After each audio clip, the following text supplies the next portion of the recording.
Hello guys, magandang hapon.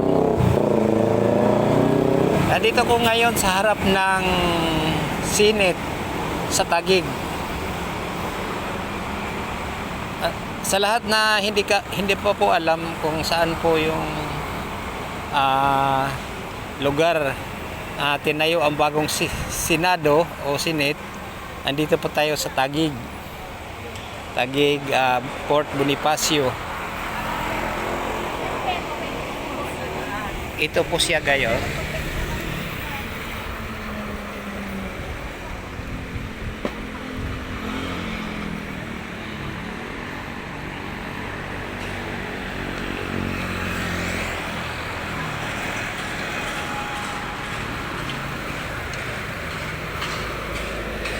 Ito po yun.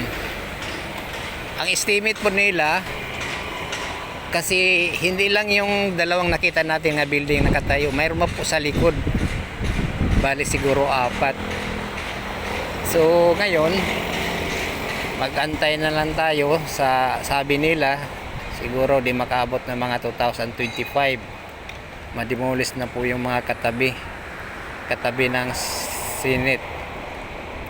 So apektado kami ng mga nakatira dito sa malapit sa Senado kasi demolish po. Doon daw kami ilipat sa Cavite.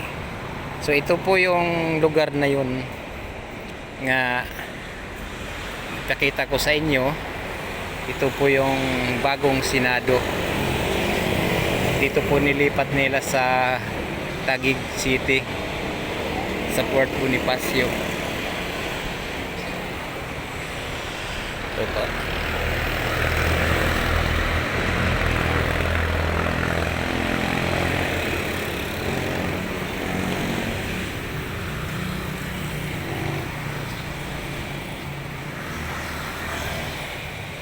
So, ulitin ko, maraming salamat po sa konting pagpanood nyo sa ipakita kong bagong Senado.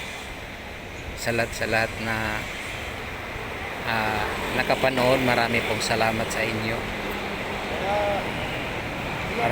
Marami pong salamat.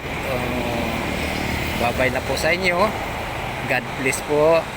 Sana magandang tempo ngayon sa pag-uwi natin. Kaya sabi, lakas daw ang bagyo. Mga kalods o mga kaludi, babay na po sa inyo lahat. Maraming magandang hapon po sa inyong lahat.